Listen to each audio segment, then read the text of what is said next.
orúkọ mi ni Barrister Nureni Bolarinwa Akapo. Lónìí Saturday 23rd of May 2026 mo ń jẹ oyè bàbá Adinni Isalu Central Mosque nílùú Isalu àti lọ́nà ẹ̀sìn ní Isalu ni wọ́n fi ní pé wọ́n fi pé mo qualify fún oyè yìí lórí fún mi, so mo dúpẹ́ lọ́wọ́ wọn for that very unique recognition. Oyè tó fún mi lẹ́nu is Baba Adinni of Isalu Central Mosque. Inú mi dùn, mo dẹ̀ dúpẹ́ Ọlọ́run. Being very happy to be here today. Inú mi dùn fún Chief Imam àtàwọn ẹgbẹ́ wọn tó fi kúrẹ́ oyè yìí tọ́ sí mi. Mo dẹ̀ mọ̀ pé oyè ńlá ni, because mo research oyè gidi ni, oyè Baba Adinni bí gẹ́gẹ́ bí adarí ẹ̀sìn ni. So I'm very very happy to be here today. So ọpẹ́ yẹn pọ̀ rẹpẹtẹ látòrí kábíyèsí wa tẹ́lẹ̀bọ̀tẹ̀ ìmọ́lẹ̀ kejì ọlọ́fin Adimula Ado-Odo Aworiland ọba Olúṣọlá sọ láti diaspora náà wọ́n wà ní báyìí wọ́n dájọ́ láti òkè òkun àti gbogbo everybody láti Ìsàlú náà àti jọmọ́ Ìsàlú àti gbogbo ẹ̀dá yìí náà tẹ́wáyì. I thank everybody for being here.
Baba wa Zakaria.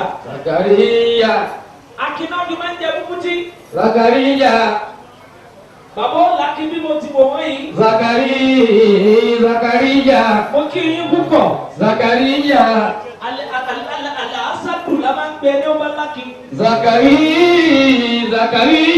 Mo kí bàbá wa búbútí o. Salamu alaykum. Nọ́mbà ìyàtọ̀. Mo kí ìwọlé bàbá búbútí mo kí kàlẹ́ wọn. Sunnatun ala kulli muslimin. Ijabatu Zakaria.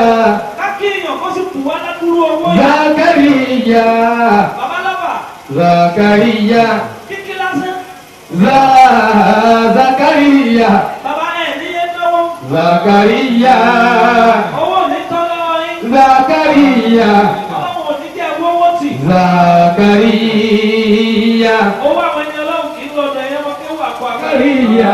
Ọlọ́lá hawla wala quwwata. Illa billah. Mo kí bàbá wa tọ́lẹ̀ àtò.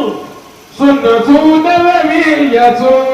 Sọ́kì Sẹ́ríkì Adinni. Zakaria. Mo kí bàbá wa Sẹ́ríkì Adinni. Zakaria. Ọmọ Bákàrí Amósùn. Amina. Mo kí ní púpọ̀ bàbá. Bàbá wa Amósùn ọlọ́dún alẹ́ yìí ń pẹ́ o. Amina. Mo kí Alájà Abdul-Lateef Muhammad Sadiq. Allah. Mo kí Alájà Abdul-Lateef Sadiq. Mo kí yín púpọ̀. Ọlọ́dún alẹ́ yìí ń pẹ́. Amina. Amina.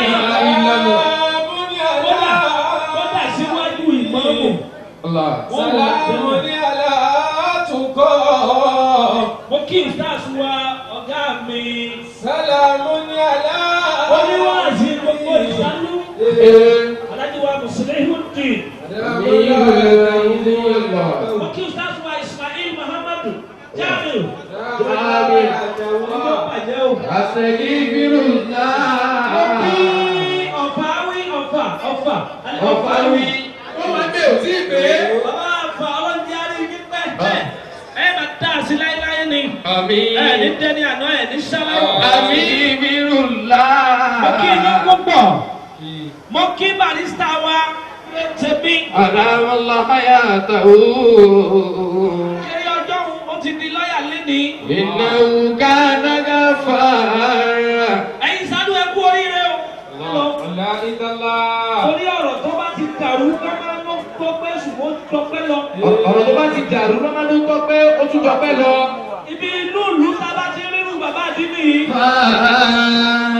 Nínú ìlú yìí náà láti ní Barrister Nureni Akapo. Ibrahim Ilyas. Ẹ jẹ́ ṣe alhamdulilayi ní sàlẹ̀. Alhamdulilayi ẹ bá wa dúpẹ́. Ẹ jẹ́ kọrin fún wọn. Àwa ò sábà dúpẹ́. Àwa ò kà. Alhamdulilayi ẹ bá wa dúpẹ́. Àwa ò sábà mọ̀ pé Isalu ìlú wa. Alhamdulilayi ẹ bá wa dúpẹ́. Àwa ò sábà mọ̀ pé Isalu ìlú wa.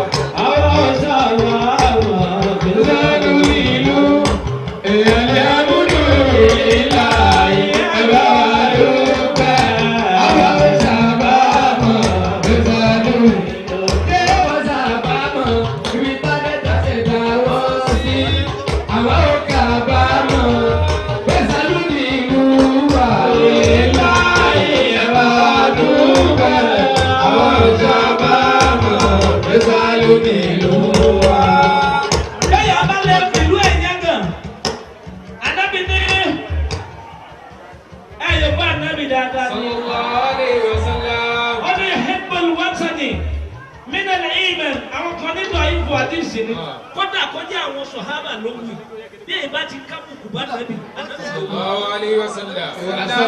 mo fi ọlá gbogbo ayé ti tàwa fún Káàbà lọ́wọ́ mo fi tọrọ ìlú Ìsàlù ọlọ́mọdé ó dahoro. ìlú Ado-Odo fi ń yẹn gan. Allahu akbar. ṣé ẹ ṣe Ìsàlù nìkan. Adúpẹ́ aṣọpẹ́. mo bá dóyọ̀ pa nírú yín. Adúpẹ́ aṣọpẹ́. ẹ padà síbi tẹ́ ẹ ti wá pọ̀ ní fòkú yẹn ránṣẹ́ sílẹ̀. Àmín. ọlágbára Ọlọ́run. Àmín. nítorí pé òun kà ń ṣe èyí àjẹmíní kì í ṣàyàmọ́. Amúsẹ́nisẹ́ pàrọ̀ rẹ̀ ò lè jábọ́. mo rántí bàbá wa sí SP Abdulmajid àti àwọn èèyàn wọn ṣé wọ́n ti dé. ètò yìí fẹ́ bẹ̀rẹ̀ lẹ́ẹ̀kan náà. olóyìnbó ẹ jẹ́ ká mọ̀ pé táwọn lásìkò tó ní wákàtí tó ní àsìkò lọ́wọ́ ni. bàbá wa ìmọ̀mù tí wọ́n jòkó yẹ lẹ́tọ̀ alásìkò ọlọ́jọ́ àwọn obìnrin pa biography yín wọ́n gbé lórí yín orí àwọn bàbá yín ni wọ́n ti gbé. wọ́n ní bí ibà ṣe ta àwọn bàbá yín ni àwọn bàbá wa ìmọ̀mù yóò bàbá aráyè tó kó lu ilé ni. àṣẹ àlùwọ́ládùn sírù àbí. bàbá àwọn oníkéwù ni wọ́n wú bẹ́ẹ̀ wọ́n ní àlùwọ́ládùn. Wọ́n máa jọ bá bẹ́ẹ̀. wọ́n fún yín lówe Yorùbá bẹ́ẹ̀ ni o. àṣẹ bàbá yín lẹ́jọ́. bí ọmọ rẹ bàbá yín ni bàbá rẹ wá bínú rẹ ní ọmọ rẹ àti gbogbo àwọn tó kù. kọjá bí ìyá wa ti wá láti ìlú Èkìtì ìyẹn olórí yín ọmọ tí wọ́n bá bí fún yín wọ́n ìsọmọ Èkìtì ọmọ Ìsàlù ni wọ́n o. Wọ́n ìsọmọ Èkìtì ọmọ Ìsàlù ni gbogbo ọmọ tó bá bí fún yín. àbáyọ̀ ti wé sà. Bàbá. nítorí wípé ẹ̀yin gangan fúnra yín Ìsàlù láti bí yín.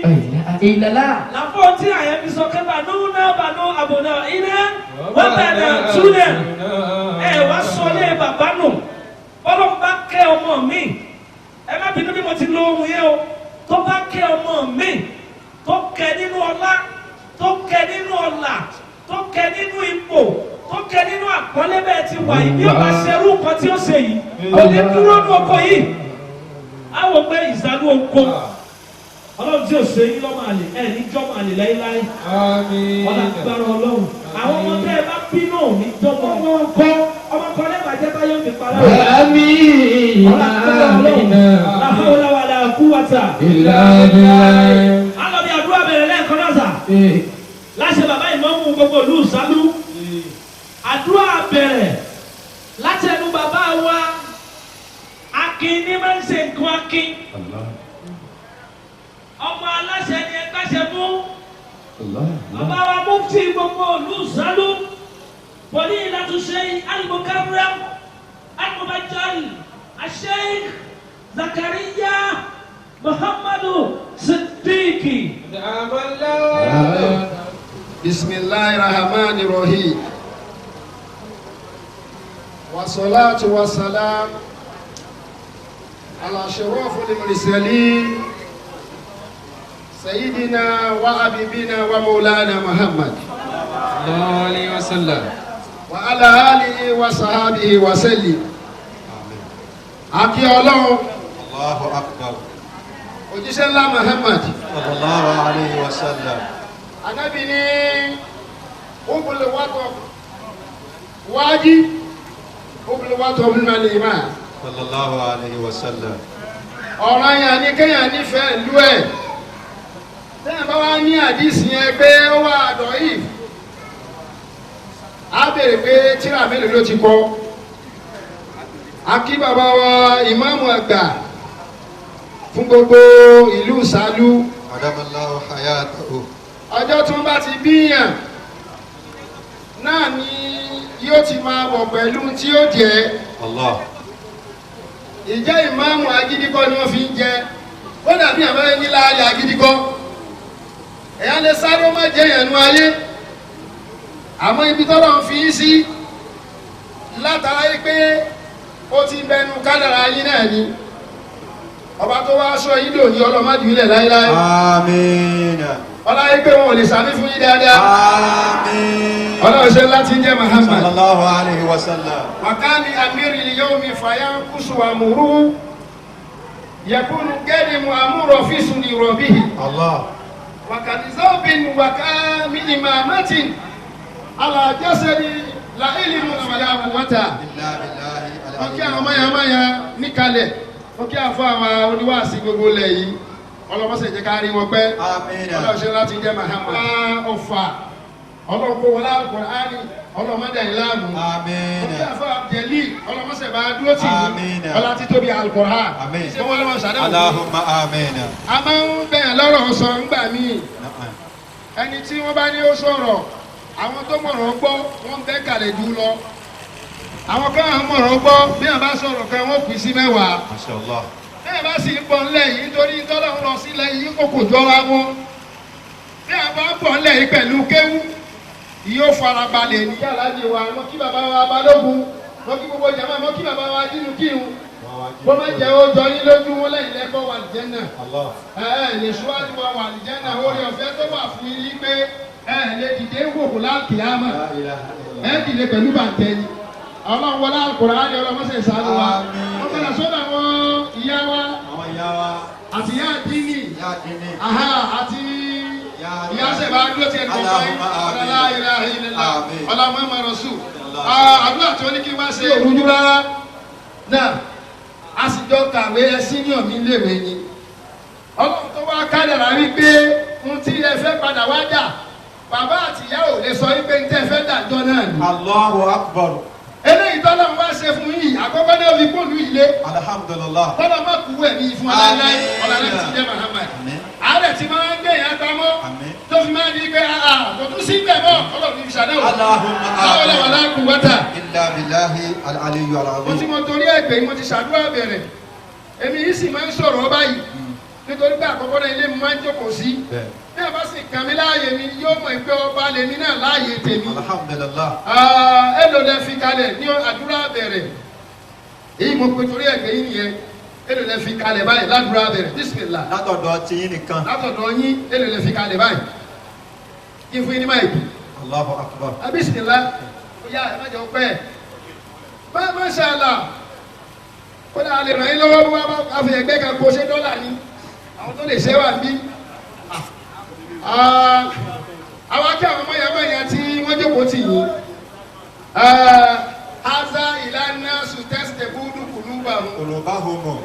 fàtọ̀ ní ìmọ̀ ìsìlámúdà ìzára ìsà ìtí ẹrí tí wọ́n fi wá dúró tì yín lónìí ọ̀dà lẹ́yìn ṣe owó ìbẹ̀rẹ̀ o ẹsẹ̀ bẹ̀rẹ̀ ẹ fi kún àbí kí sọ́pọ̀tì yín ni ẹ fi kún rárá bọ̀ dẹ́ ẹ fi kún owó òjèbí láyé àwọn èmi Ìsàlù wọn sọ̀rọ̀ ẹ fi kún owó ọlọ́run ṣeun alhamdulillah náà àwọn ASP kọ́ àfọwọ́ àbúrò wa àmàjì ọlọ́run kọ́ wọlé Al-Qur'an ó dà báwọn náà ti dé wọ́n ti dé àwọn dà ẹ ti rí wọn àbí ọlọ́run má dà wọn láàmú láíláí ọlọ́run ṣe láti jẹ́ Muhammad la ilaha illallah kí wọ́n máa bọ̀ wọ́n lè wá sọ̀pọ̀tì ẹ̀ tó láàbúrò mi lòun. Masha Allah. àdúrà bẹ̀ ló yí ṣe ní ìsílẹ̀ fún ẹ̀yìn rẹ̀ àfáàní ó mọ tí ẹ bó ṣe ẹ yorùbá ẹ̀nẹ́bì. sallallahu alayhi wa sallam. ó ti ṣe ó fi hàn gbọ́lọ́pàá ní kó rọra dà sínú ike ọlọ́run nílà ilá ọlọ́run ti jẹ́ Muhammad ọlọ́run ilá. Allahu ya'simuka minan nas. La takhafu daraka wala tahsha. Kaba. kó o lè ga pàpà rárá. wọ́n pè wọ́n lẹ́ẹ̀kan wọ́n ní hasanullah. sadullah. wọ́n tó bẹ́ẹ̀ àbí wọ́n tó bẹ́ẹ̀. akiri wọn ní gbogbo ọ̀nà. Allah. ìjọ tí mo kọ́kọ́ mọ̀ wọ́n Allah. ọdún náà lẹ́ni Ìsàlù yìí náà mo ti kọ́kọ́ rí wọn rí. Allah. mo wá sọ fún wa sí lọ́dún náà ní ṣé mo Ìsàlù yìí náà ni. Allah. bàbá ọlọ́wọ́ gbà wọ́n lẹ́yìn kí wọ́n sọ ọjọ́ náà. èmi lọ́lọ́wọ́ ọlọ́wọ́ ní kí ó bàjẹ́. yóò máa dá sí. ọ̀sẹ̀ ní bọ́sẹ̀ ìmọ́lẹ̀ ẹlẹ́ẹ̀kejì. aláṣẹ ibà mẹ́rìndínlógún. ọlọ́fẹ́ àdìmúlà Oòduà. ọmọ Ado-Odo. ẹsẹ̀ kábíyèsí bọ́lọ́fẹ́ o. ẹsẹ̀ kábíyèsí bọ́lọ́fẹ́ o. àrètí bàbá tí bàbá bá débí ẹ mọ̀ pé ọmọ bàbá kì ọlọ́run ló ṣe é bẹ́ẹ̀ bàbá wa olófin kádépẹ́ lórí káṣẹ pẹ́ lẹ́nu Àmín. nínú kẹrẹ ó máa pọ̀ sí. Àmín. àti wọn ṣí fọdọ wọn sì sọdọ wọn lẹ́gbẹ̀ẹ́ balẹ̀ ẹlẹ́mọ̀kì àrètí àwọn náà. Ọ̀rọ̀ ti jáde, àṣẹ ti tẹ̀lé. Ọ̀rọ̀ jáde, àṣẹ ti tẹ̀lé. To use this medium opportunity to welcome our father, the son of the soil, the son of the soil, Alhaji Dr. Murtala Adeleke Ibrahim Mulim Hospital of the Ogun State, the CEO and the chief executive officer ní ọdún méjì yẹn sà. Kí Ọlọ́run wọlá àṣeyọrí, kí Ọlọ́run wọlá àṣeyẹ tí bàbá wa Mulim tí wọ́n ṣe nínú 2 years coronation anniversary ọlọ́fin àdìmúlà bàbá ẹ̀ ní mọ ìnira sà. Àmín. Ẹjọ́ ẹ bá mi ṣàmì fún bàbá Mulim. Àmín. Àmín. Ọlọ́run ṣe oore fún Mulim púpọ̀. Eléyìí tọ́lọ́ tún ṣe yìí, àlékún oore ní sà. Ọlọ́run jẹ́ máa ṣàṣeyọrí sí i. Àmín. Ọlá agbára Ọlọ́run sà. Àmín. Ọlá àmín. Àmín. Ọlá Adéwọ̀mọ̀, àdìbánibọ̀ ní ibẹ̀. Abọ́lójú, abọ́lójú ọ̀bọ̀sẹ̀ mọ̀lẹ́ta. Àbùtù ìyàwó, àbẹ́láyé, màmí òòrùn. Adéwọ̀mọ̀, àdìbánibọ̀ ní ibẹ̀. Abọ́lójú, abọ́lójú ọ̀bọ̀sẹ̀ mọ̀lẹ́ta. Àbùtù rẹ̀. ó yà torí màmá bàbá Adinni sọ wípé mo ní màmá kan. Màmá rẹ̀ tó mọ ìyá ọmọ. Màmá rẹ̀ tó mọ ìyá ọmọ. Mo ní màmá kan. Màmá rẹ̀ tó mọ ìyá ọmọ. Òfin wá ṣe rí màmá tó mọ ìyá ọmọ. Òfin fi wá ṣe Bàbá rí mi mú ká Olúṣẹ́gun. tó mọ ìyá ọmọ. Ṣé màmá ò màmá ò màmá ò. Olúwa dá màmá sí ìwúwà. Màmá ò màmá ò màmá. Olúwa dá màmá sí ìwúwà. Mo kí bàbá mi, mo kí bàbá Tẹ̀límọ̀, àwọn ọmọ oníkirè, mo kí yín dáadáa, mo kí ìwọlé bàbá wa.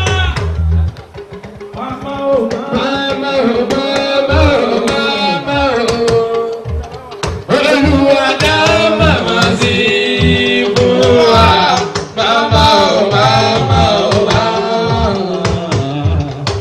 Olúwa dá màmá sí ìwúwà. Bàbá mi Adébáṣà wọ́n kí gbogbo àwọn àfà nígbà tí bàbá mi ní àjàgbé dìde bàbá olóyè wọ́n dìde báyìí tí wọ́n bá ti dìde ẹ máa gbé ọlọ́run tó mi pé Allahu Akbar. Bàbá Adinni ẹ bá mi wá àga kan ẹ bá mi wá sí ẹ bá mi wá àga sí ẹgbẹ́ wọn olórí gbọ́dọ̀ tó bá sí wọn.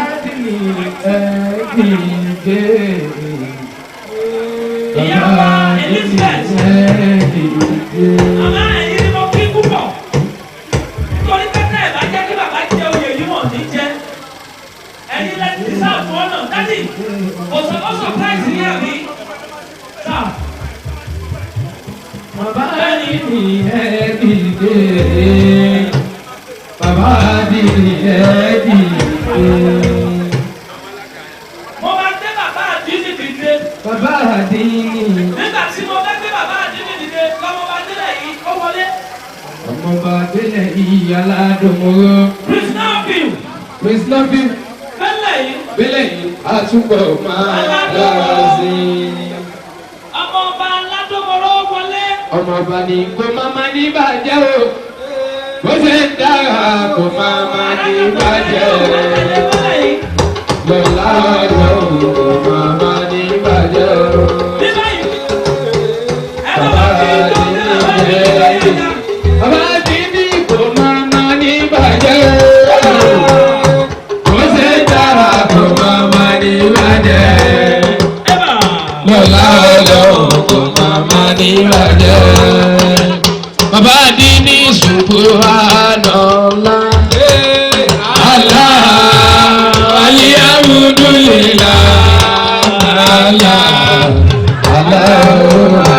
wá. Bàbá Adinni Subhanallah. Allah. Alhamdulillah. Allah. Allahu Akbar.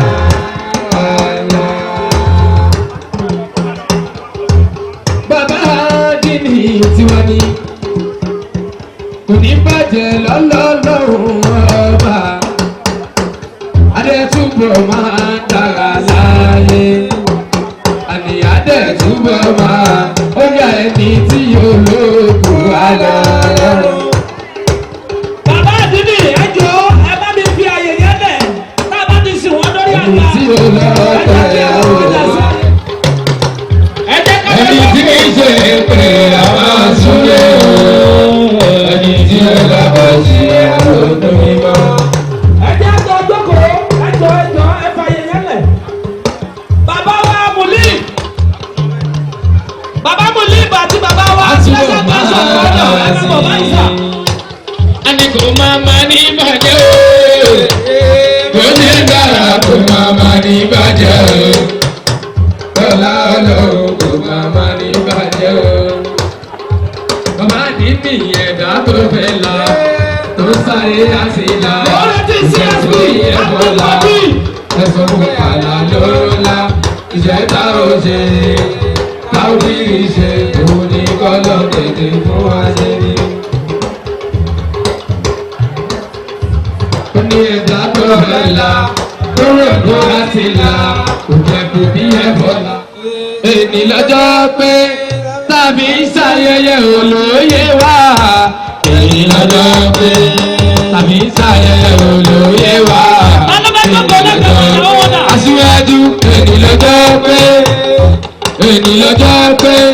tàbí ṣayẹyẹ olóyè wá. Èní lọ́jọ́ pé tàbí ṣayẹyẹ olóyè wá. Èní lọ́jọ́ pé. Mo kí ìwọlé olúùn tìlú Ìmáṣáyí ọba Dr. Lukman Ọlálẹ́kan Oyèṣókùn Kúòyè PhD ìyè kábíyèsí Ìmáṣáyí. Ọba pé ọba aláṣẹ ọba. Olórí ẹ má bọ̀ kí olórí má bọ̀. Kí là ń bọ̀ ọba pé ọba òyà àdéhà. Olórí olú Ìmáṣáyí Kí là ń bọ̀ ẹsẹ̀ kábíyèsí olú Ìmáṣáyí. ọba aláṣẹ ọba.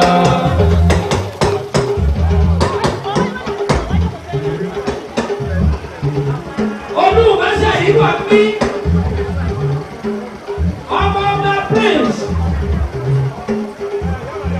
Olú Ìmáṣáyí wọ́n bẹ bí àkọlọ́rì.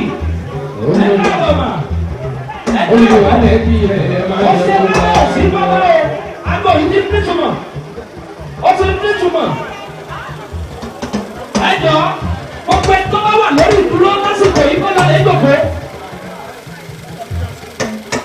Nígbà tá a ti rí olóyè méjèèjì lẹ́yìn gbogbo gábà nìkan Ilias aṣíwájú Adinni tìlú Isalu bàbá ẹ̀ ní jábọ́ ọlá agbára Ọlọ́run. Àmín àmín. After CSP ó máa di CP ọlọ́wọ́ ṣe bẹ́ẹ̀. Àmín. Ẹ wòrán ọlọ́pàá yẹn ó smile ó wò pé ó dà pé MC yìí mọ bó ṣe ń lọ. Baba, you are going to become a CP Inshallah. in the mighty name of Allah. Àmín. Láìpẹ́ láì jìnnà read my lips wọ́n máa fún yín ní lẹ́tà CP Àmín. ọlọ́wọ́ ṣe bẹ́ẹ̀. Àmín. Baba, mo mọ ránkì ọlọ́pàá from 1 to 11. Alábẹ́mọ̀. Wọ́n fún yín ní CP after the CSP. Ẹ bá wọn ṣàmì gbogbo ìsàlù ẹ̀ ṣàmì. Ọlọ́run ó ṣe bẹ́ẹ̀ o. Ọlágbára Ọlọ́run. Adélẹ̀ yìí, mo kí bàbá mi Ọláọ̀fẹ́, mo kí bàbá mi Bọ́lá Prince Akapo, mo kí Olú ti Ìmáṣáyí. Màá máa fi bàbá mi Olú Ìmáṣáyí kí olórí. Nítorí ààyè tí olórí jókòó sí, ààyè bàbá mi ní ọba Dr. Lukman Oyèsókùn olùtìlú Máṣáyí FCIN PhD àròlé olú àṣọ olú gbogbo Máṣáyí ẹ bá ń ṣe kábíyèsí fọba o. kábíyèsí. أعوذ بالله من الشيطان الرجيم بسم الله الرحمن الرحيم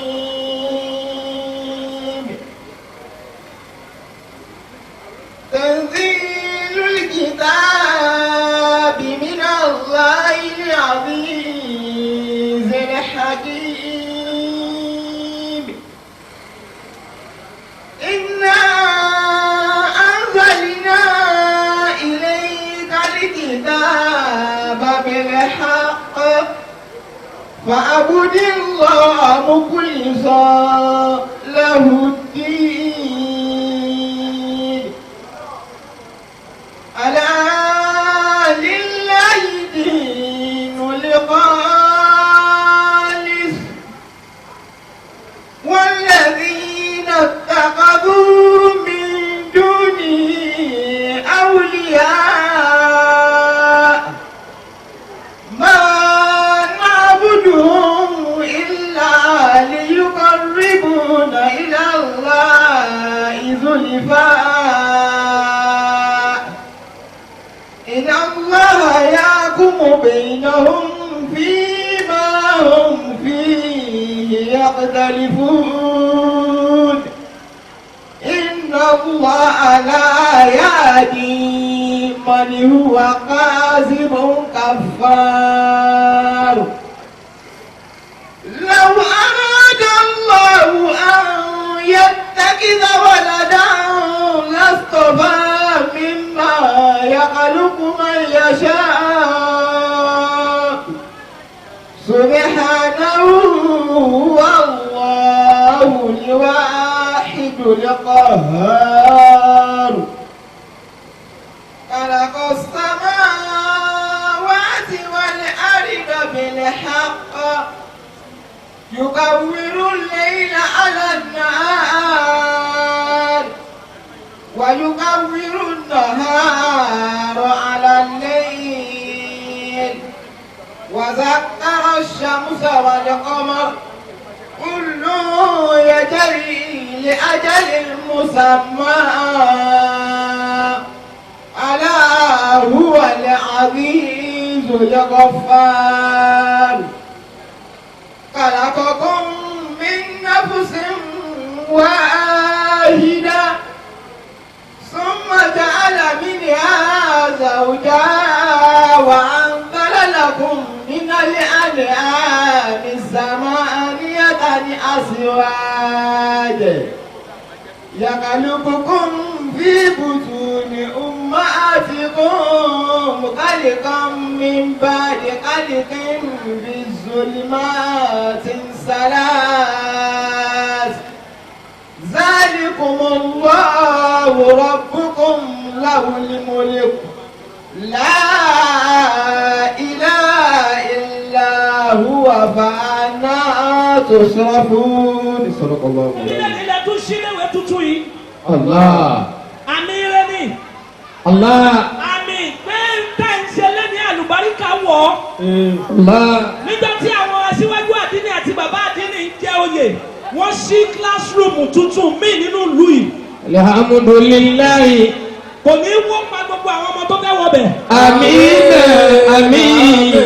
Ọlágbára Ọlọ́run. Àmín. Àmín. Ọlọ́lá hawla wala quwwata.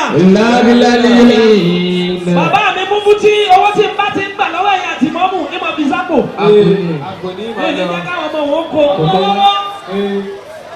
Ní ẹni yìí, the man of honor, a great man by excellence.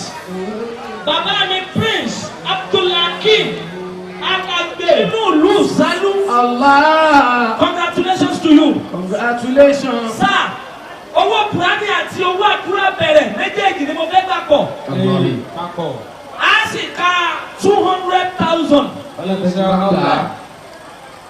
nínú owó àdúrà bẹ̀rẹ̀ àti owó alkohol. Sir, èló lẹ́yìn síwájú. Aṣíwájú Adinni kò ní ìdíkà ìdílé ẹjẹ́ kẹ́mi wọn rìn kiri báyìí. Alábẹ́ àti má kọrin o. Má kọrin lásìkò tí máa ń gbowó. Láyéláyé àti. Bàbá Adinni, Aṣíwájú Adinni, àti gbogbo àwa tí wọ́n bá yín wá. Owó àdúrà bẹ̀rẹ̀ àtọwọ́ Al-Qur'an. Allah. Owó 200. 200. Báwo láti ṣe? Bismillah. Allah. Bàbá Adinni, oya, I can make it snappy. Torí mo ní pé program ṣì pọ̀ sá. Oya, Bismillah. Out of the 200,000, how are we going to do it? The money for the opening prayer and the Quran is going to be 200,000 naira only. Inshallah. And inshallah, the 200,000 is going to complete. Inshallah. I am very, very sure. Very, very sure. Very, very sure. Sure.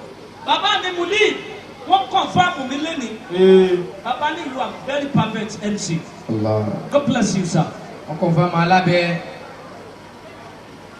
Allah. Out of the 200, Baba Adinni wọ́n fẹ́ síwájú. Aṣíwájú Adinni ẹ̀ tọ́ ọba kò. The 200,000 that is going to complete. No did this happen? Mi ò ká. Ẹ bàbá ká. Ẹ ká. Ọwọ́ yẹn ẹjọ́ ẹ bá wa tó fáànù sáyé àwọn bàbá yìí bí. Àwọn olúwa ní ipò. Ọya. 10,000 naira from Baba Adinni. Ọya. Another 10,000 from Aṣíwájú Adinni. Ẹ máa bọ̀ láàrin bí wọ́n parí ìlú wọ́n sì rí ìlú parí. Ọjọ́ tí wọ́n yọ bàbá ní chairman I was there at Palace that day. Adégbàgbé ní ọkọ̀ wa I was there. Nígbà tí wọ́n yọ bàbá ní chairman of the coronation. Bàbá ọlọ́run tẹ̀ ṣàṣeyọrí ẹ̀. Ẹ̀ ní yẹ ṣàṣeyọrí orí ọlọ́run. Amina, amina. Ọ̀ya bàbá mi bá gbẹ́rọ. Ọlọ́run náà mo gbàdúrà yín. Amina, amin. Owó àdúrà àti owó Quran. Méjèèjì lẹ́ẹ̀kan náà. Méjèèjì gbàgbọ́ ní iṣẹ́ ńlá. Ọlọ́run náà kò gbàdúrà yín. Ẹ ti gbàgbọ́ ní iṣẹ́ ńlá. Ọlọ́run náà kò gbàdúrà yín. Ọmọ St. Stephen ni wọ́n congratulations to me. Bàbá wa Professor Akọ̀ṣẹ́ and Professor another 10,000 naira. Ọmọ bá yẹ bá mi kí àwọn bàbá mi tí wọ́n wọlé. Prince Bọ́lá Akapo. Bàbá. Ẹ ti gbàgbọ́ ní iṣẹ́. Èyí tó Ìdílé ọ̀sẹ̀ sí Muhammadu. ó fẹ́ dá sí ọ̀rọ̀ Kùránì àtọ̀rọ̀ àdúrà mi. Ìwé òfin tó fi ṣètò ayé gbogbo wa. Ẹ jẹ́ ká gbà wò ayé wa ó lè dùn. Ẹ jẹ́ ká gbà wò káyé wa ó lè dára.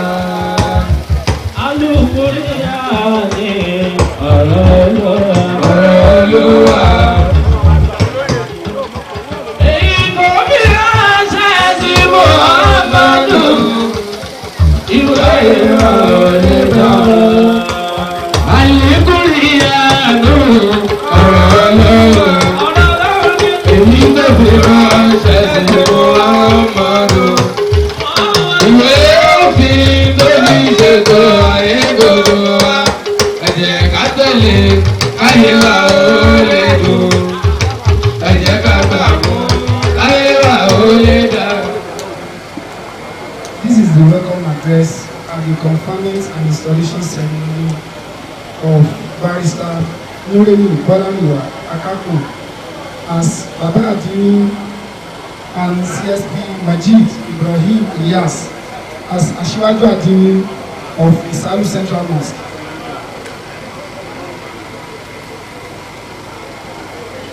All praise is due to Almighty Allah, the Lord of the world, the most beneficent, the most merciful, who in his infinite grace has preserved our lives to witness this remarkable and spiritually significant occasion. It is with a deep sense of honor and responsibility that I stand before this distinguished gathering to deliver this welcome address at this historic ceremony. Today, indeed, marks a watershed in the annals of Islamic.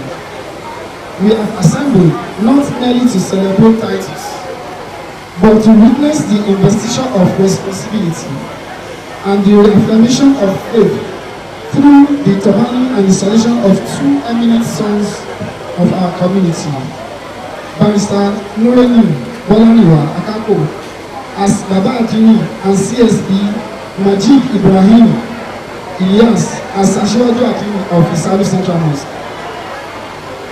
On behalf of the organizers and the entire Isalu Muslim community, I most respectfully and warmly welcome our highly revered royal father, His Royal Highness Oba Idris Olushola Labido Solo, Otanibotemele II, the Olofin Admiral Odua, and Oba of Ado Kingdom, KBSO, our distinguished chairman of the occasion, Alhaji Dr.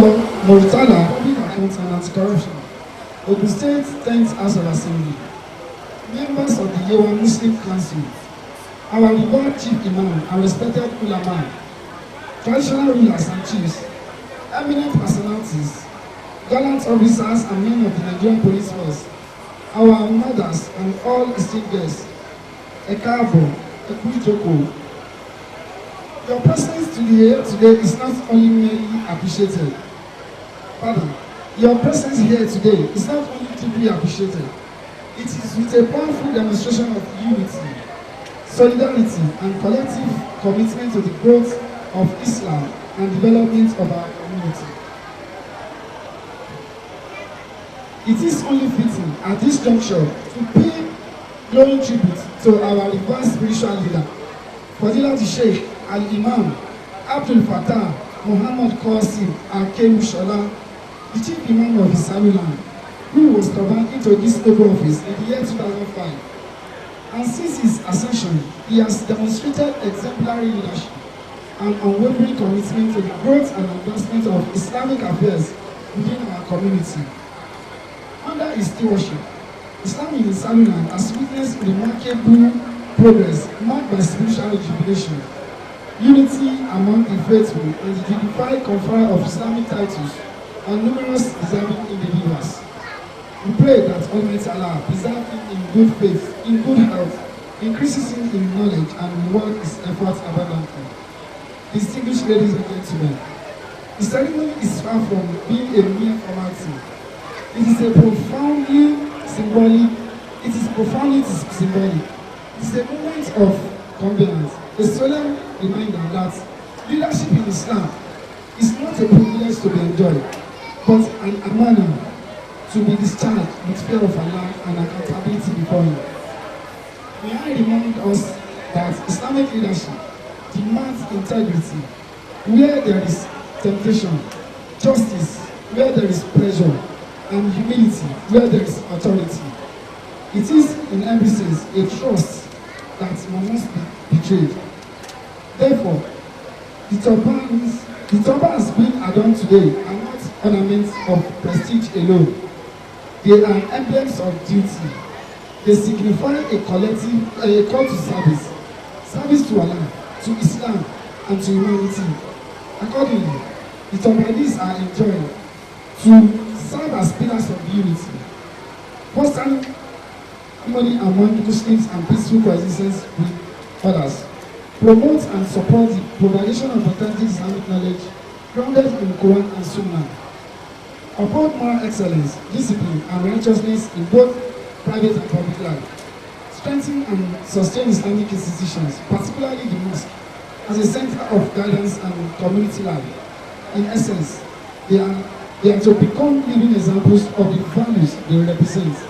That is the true ambassador of Islam, whose action speaks louder than their titles. Let me further emphasize that beyond the religious sphere, this honor carries with it a compelling mandate for community development. Our honorees should rise to the occasion as catalysts for meaningful progress. permit me to also humbly but firmly encourage our honorees to leverage their positions to facilitate tangible growth, mobilizing resources, attracting opportunities, supporting charitable causes, and fostering unity of purpose within Isalu and its environs. Well, as a member of the legal profession, I must understand that no society thrives where justice is compromised. The rule of law remains the bedrock of sustainable development, and those entrusted with influence must be its foremost defenders. Yorùbá will say, "Àgbà kì í wà lọ́jà, kí orí ọmọ tuntun wọ́."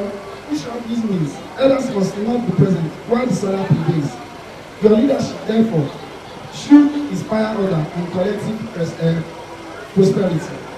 At this juncture, permit me to humbly call on well-meaning sons and daughters of our dear land, friends and community, and distinguished guests to lend their generous support towards the development of our central mosque.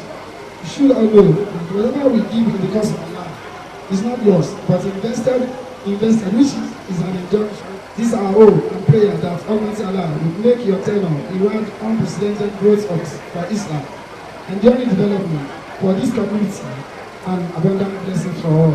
As we formally commence this auspicious ceremony, I pray that Almighty Allah sanctifies this gathering, grant success to all our endeavors, and endorse our honorees with the strength, wisdom, and sacrifice required to fulfill this sacred trust. Once again, we appreciate our chief imam of the Isalu community for his tremendous work he has been doing. Ladies and gentlemen, thank you for your gracious presence.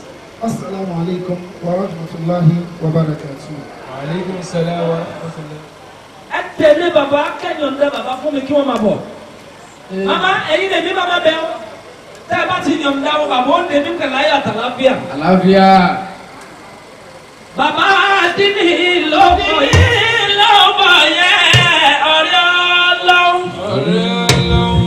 Nureni ló bọ̀ yẹn ọ̀rẹ́ Ọlọ́run.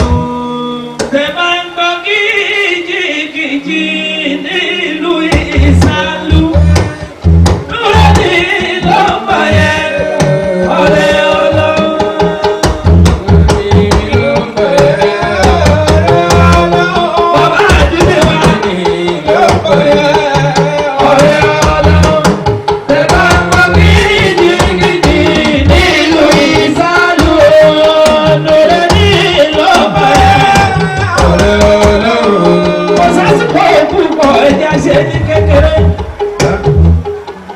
Adinni ni wọ́n dúró yìí. Adinni, I am so much happy for you. Nígbà tí àwa kéré jù báyìí lọ, ni mo mọ̀ yín lọ́dún náà tẹ́ ẹ jẹ́ kánsílọ̀ ní Alápótí ward. Àwọn bàbá àgbà ti wọlé. Allahu Akbar. Allahu Akbar. Bàbá ti dé. Ẹ jẹ́ kí ẹ bá gbé àga kí bàbá jókòó báyìí. Ẹ bá gbàgà kí bàbá Adinni jókòó kí bàbá fi ẹ má bínú. Bàbá tí wọ́n fẹ́ pẹ̀sì gbogbo tẹ̀sí lónìí ló dé.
Bàbá àdùnnú bàbá mi tọlọ́run pẹ́ mi.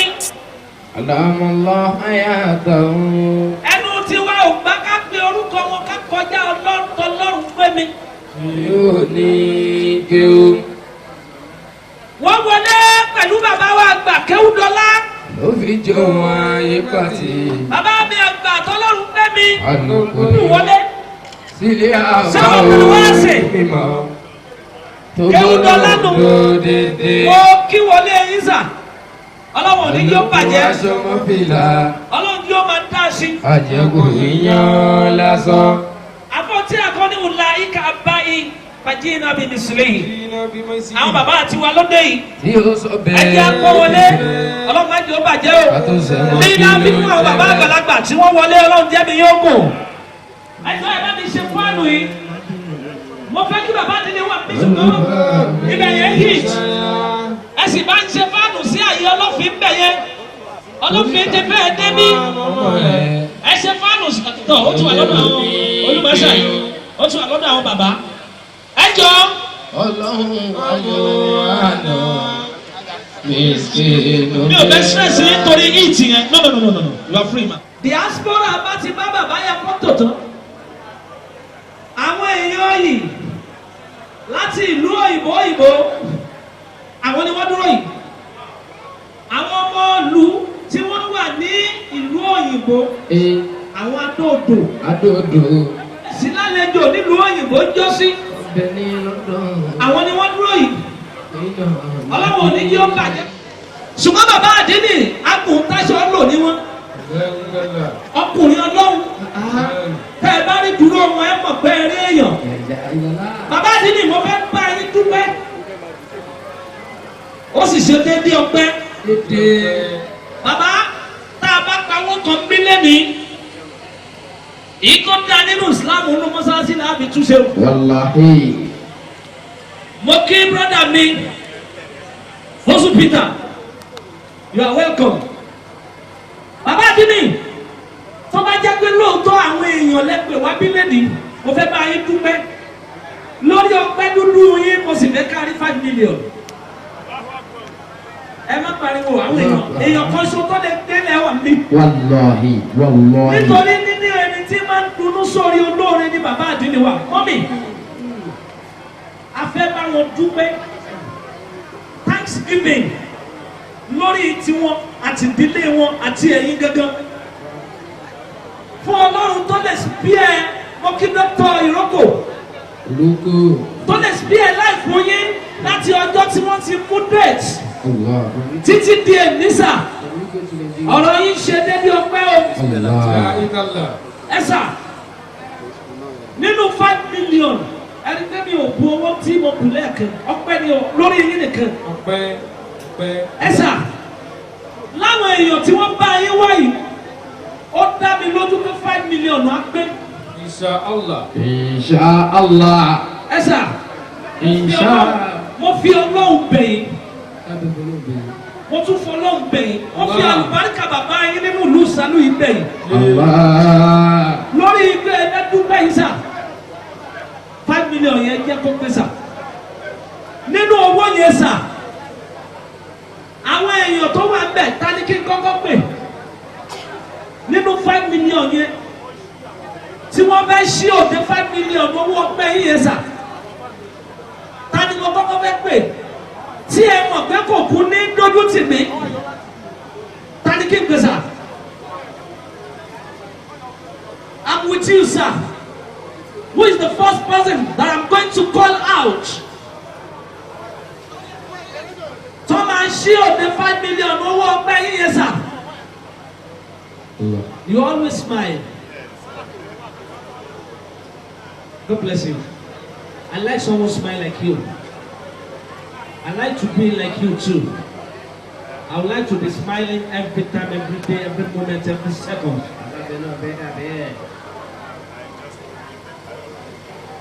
You don't want to call people on the spot, but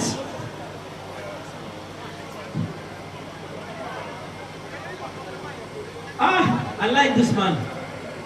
One day I don't want to call people on the spot. People should come and do whatever they want to do. But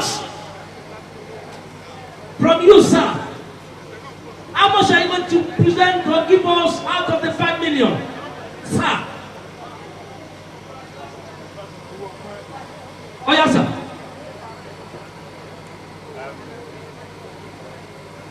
Transfer is available. Cash is available. Dollar is available. Pounds is available. Euro is available. We don't want silver. I'll pronounce it, sir. Everybody will hear it. I'm going to pronounce it. You can consult your wife. I'll carry on. Okay. Bàbá wa Muli. Lórí ọ̀rẹ́ yín, lórí ọmọ yín, lórí àbúrò yín, lórí ìbọ̀dá yín, lórí alábàáṣe yín. Sà, 5 million lórí ọpẹ́ lórí wọn sà. Wọ́n ní tí bá ti ta wọ́n kí n ṣe father of the day. I'm the special guest of honor. And wọ́n promise me ẹ máa fún wa ní ìkọ́kọ́ta ní 5 million ní ẹ máa pé láàrin àwọn àtàwọn mi. Allah. Sir, from the chairman of the Adinni second year coronation, and I with Dr. Ibrahim Adinni Molin. Sir,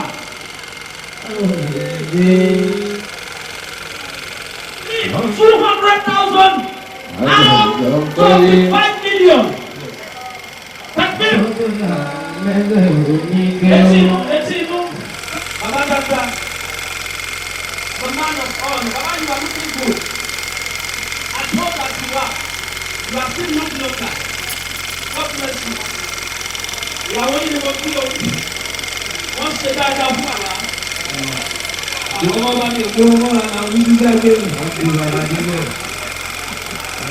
Sir, Baba me, how much are you going to give us out of the 5 million? Oh, okay.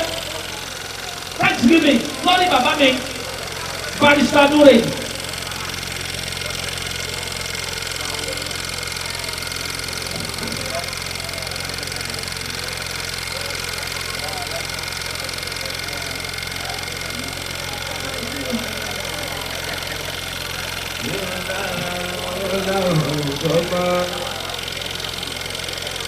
Bàbá náà ọmọ fún wa ní owó 200,000, 199,000, approximately 200,000.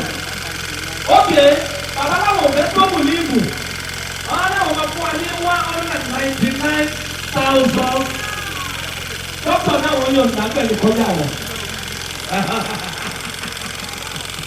Bàbá ẹ má ká nọ́mbà wá fún Principal Akapo owó 50,000 naira. Ẹ máa kọ́lé ó ní 450. Ẹ jẹ́ kí n lọ sí ọ̀dọ̀ èmi máa ń tó ń pọ̀ yẹn lórí afẹ́fẹ́ ni. Ọlọ́bẹ̀rẹ̀ wọ́n ní tọ́tí ń bá mọ̀ ní ayé mi ò bàjẹ́ mọ́. Ìjọ́ tí mo mọ yáyì ayé mi kà sí mi. Ìjọ́ tí mo mọ ọlọ́ọ̀fẹ́ orí ibú ò bá ní mọ́. Àmín, àmín. Ayé mi kà sí. Ìdí bá mú mi mọ ọmọ táyé mi kà sí. Ìjọ́ tí ń bá mọ bàbá ẹ̀ lórí sórí rẹ̀ tán. Bàbá, àwọn 5 million sà.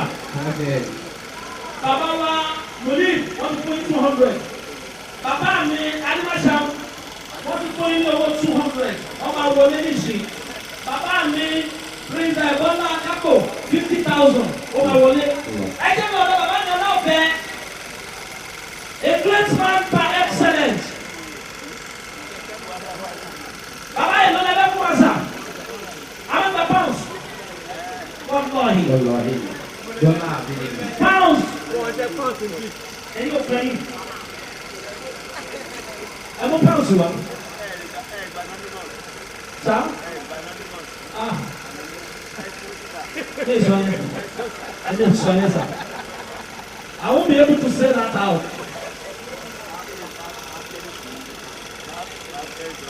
Okay, sir. Okay. Okay, sir. I want to send you 200,000 to one. Bàbá mi ọ̀nà ọ̀fẹ́, àwọn náà máa send you owó, sir.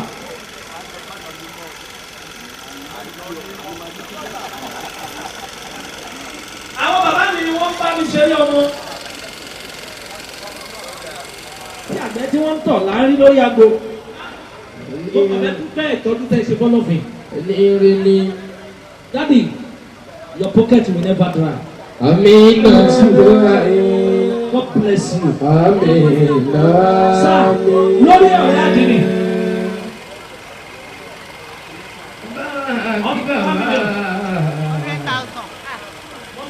100,000. Ẹ fún àkáǹtì wọn, bàbá máa fún wa ní 100,000. Ẹ fún àkáǹtì nọ́mbà yín wá. Ẹ bá mú àkáǹtì nọ́mbà yín wá. Bàbá Ọlálẹ́yẹ. Ẹ mú àkáǹtì nọ́mbà yín wá fún bàbá mi Ọlálẹ́yẹ. Ṣùgbọ́n wà lórí tiwa, táwọn èèyàn fi gbọ́gbọ́. Ẹ má bọ̀ mọ́ ọmọ.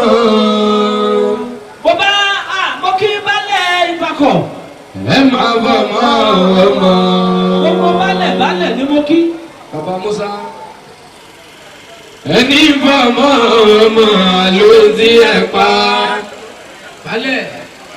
Ẹ má bọ̀ mọ́ ọmọ. Bàbá balẹ̀ Isalu wọ́n dìde fún bàbá wa bàbá Adinni 5,000. Gbogbo èèyàn tó bá bá bàbá Adinni wọ́n dìde. Orí ló ń yọ ni. Balẹ̀ tìrì wọ́n ti sanwó. Balẹ̀ bẹ̀kú wọ́n ti sanwó. Adébí yóò fẹ́ kàrẹ́rù kásọ̀. Wọ́n ti sanwó. Orí ló ń yọ ni. Bàbá wa Mufti. Bàbá balẹ̀ ń wo ti. Ẹ bá wa bí wọn náà kí ló fẹ́ gbà lọ́wọ́ wa. Aláàjì Gani Sàrùmí. Ẹ bá wa bí wọn náà kí ló fẹ́ gbà. Láyé aláwòrán má fi ẹ bá Adinni nínú jẹ́. Aṣíwájú Adinni. Aṣíwájú Adinni wa. Gòkè gógóró ẹyin tí gòkè gógóró. Understand. Ẹyin tí gòkè gógóró lọ́lọ́lọ́ kẹ máa wálẹ̀ mọ́. Gbogbo ẹni tó bá wá aṣíwájú Adinni wa. Ẹyin tí gòkè gógóró. Alhaji Abdulmajid. Barakallahu ladina kafaru. Ibrahim Ilyas. Ìkéde lábíyáná ló háyà. Mo bá Alhaji Majid wá sí Wàkàbàlà ẹ̀rọ. olùkùnmínínà líkìtàlá. Wàkàbàlà òkòríyà nàzíza. Lórí wọn náà 5 million. Túbọ̀ máa dára sí. Abdulrasheed àtúbọ̀ máa dára sí. Àtúbọ̀ máa dára sí. Abdulrasheed. Mo fẹ́ dúpẹ́ lórí CSP. CSP. Ọlọ́run má gbà fún ọ̀tá rẹ̀. Ọlọ́run ló yọ yìí. Gbogbo àwọn táwọn ń bí ta ni ó síwájú lórí owó CSP pẹ̀lú owó àlùbáríkà. Tí bá fi là fi pé. Bismillah, bàbá mi Adébáṣà. Lórí ẹ̀ láti ọ̀rọ̀ sọ. Èlò lẹ́tọ́ bẹ́ẹ̀ ṣe lórí tiwọn báyìí. Ó sọ yẹ̀yẹ́ ayé ẹ̀dá ẹ̀yẹ. Bàbá mi máa ṣe 100,000. Bàbá mi Adébáṣà wọ́n máa ṣe 100,000 lórí CSP Abdulmajid. Aṣíwájú Adinni. Lórí ọjọ́ ọ̀pẹ́ wọn. Ẹkùnàwó ọjọ́. Dr. Iroko. Sọkúrú rẹ̀ dẹ̀rí ọba ìyá. Àmúdá padà. Lórí CSP Abdulmajid. Owó wa rẹ̀ àwọn bàbá ó ṣe 100. Àti ìtọ́ wa lẹ̀. Gbogbo wa ká dìde lórí aṣíwájú Adinni CSP Abdulmajid Ilyas ẹ̀ ní sunkún. Àmínà àmínà. Àbúrò nìkan yóò máa dá a sí ni. Ọlá Amina. Àmín. Ẹlẹ́jọ̀ kó fúnra yín. Abẹ́ aláwọ̀ rabi. Mo kí ọmọ ìyá mi. I welcome you. May Almighty Allah be with you always. Àmín. the Tamumodu of Ado-Odo. Ado-Odo. Kingdom.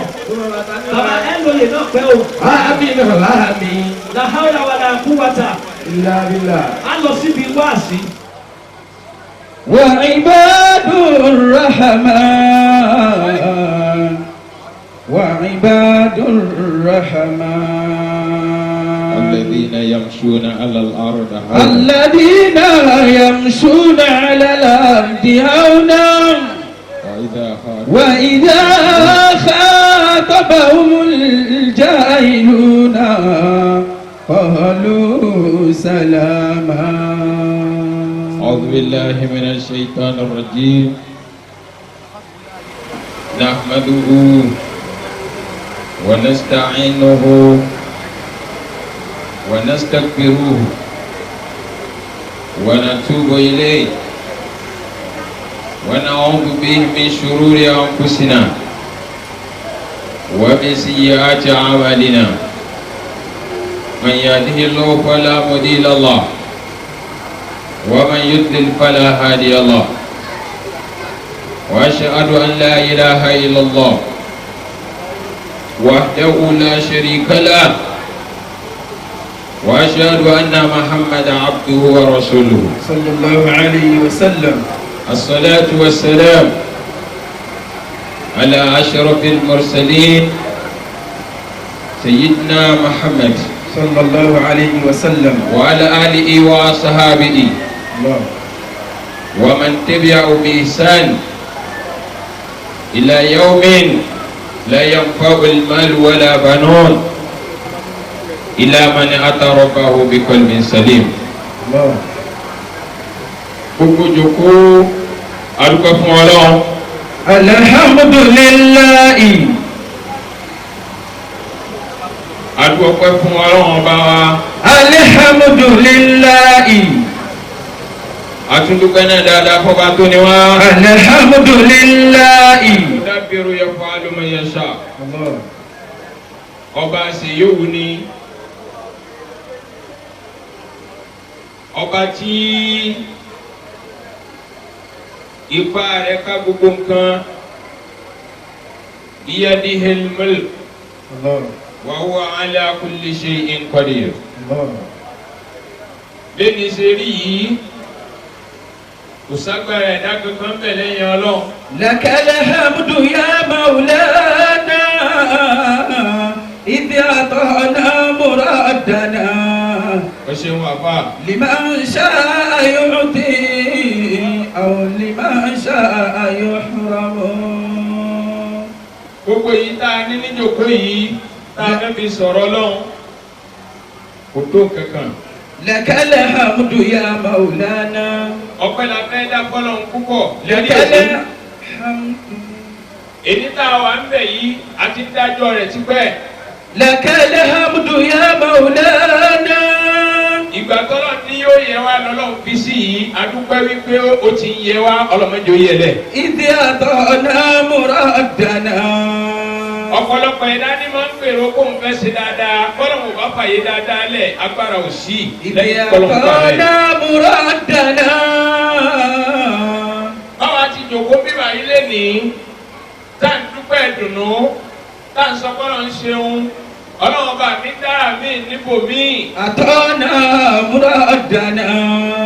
ọ̀pọ̀lọpọ̀ mí náà dájọ́ dùnú sọ́nà ìbànújẹ́ ló pàdé wọn. ata'na muradana.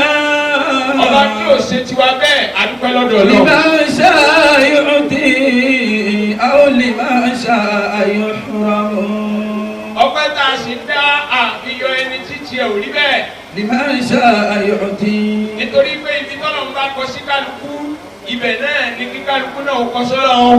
aw liman sha'a yuhramu. Al-Qur'ani ní ahsin kama ahsanallahu ilayk. ilayka. Ọlọ́run bá ṣe dáadáa fún wọn náà ní kí wọn náà dojú dáadáa kọ Ọlọ́run. adúpẹ́ lọ́dọ̀ Ọlọ́run jẹ́ wá. liman sha'a yu'ti aw liman sha'a yuhramu. látòrí bàbá wa àgbà náà fi tọ̀tọ̀ dákọ̀ wọn bàbá wọn lóríire dọ́là ń fi òní yìí tó fi sọ gángan wọn. salamun alaykum. látara àwọn bàbá tí wọ́n bẹ níkàlẹ̀. Salamun alaykum. Kí n tó kí bàbá wa, bàbá imam, adamallahu hayatahu. Bàbá ní kí n kí àwọn bàbá tó bí bàbá. Salamun alaykum. Salamun alaykum. Àti bàbá wa àgbà Kéwúdọ́lá. Salamun salamatan. Gbogbo ẹ̀ pátá. Abẹ́ Ọlọ́run, ó ti dá lánàá, ó tún dá lónìí, ọlọ́mọdé ó bàjẹ́ láéláé. Àbí ara ìfọ̀kànbalẹ̀ tó ná kọjá, ọlọ́mọṣẹ́ máa bá a ṣe fún yín. Amina. Bàbá wa àgbà Kéwúdọ́lá, ọlọ́run lọ́sẹ̀ bá a ṣàlékún kẹ́ fún wa. Amina. Èmi tí mo wà ń bí báyìí, ọmọ Kéwú bàbá Kéwúdọ́lá lèmi náà. Nígbà àlùbáríkà wọn, ó wá sàn lọ́dọ̀ tiwa náà lé. Salamun alaykum. Àbá mi fẹ́ kí Kéwú pọ̀ torí bí àsìkò ti lọ. Bisimilayi ni ilafi, bisimilayi kò lè wọ lọ. Bí bàbá wa àgbà Kéwúdọ́lá, ọlọ́run dákun, bàbá wa Kéwúdọ́lá ṣe ọlọ́run dákun mọ́sẹ̀ bá a ṣàlékún kẹ́ fún wa. Amina. Bisimilayi rahmanir rahim. Amin. لإله الرحمن الرحيم قل هو الله أحد الله الصمد لم يلد ولم يولد ولم يكن له كفوا أحد. wọ́n kí bàbá wa gba kí ó dọ́là tòní ọlọ́run ti ní kó dọ́là kó di yìí ọlọ́run má jẹ́ ó bàjẹ́. Amina. ẹsẹ̀ á fi fún ọjà máa. Amina. inú ọ̀la ńlá pẹ̀lú dẹ̀ra lẹ́wọ́ máa wà títí láì lápẹ̀lú dẹ̀ra lẹ́wọ́ máa wà títí. Bàbá àgbà pé dọ́là nínú ọ̀la ńlá pẹ̀lú dẹ̀ra lẹ́wọ́ máa.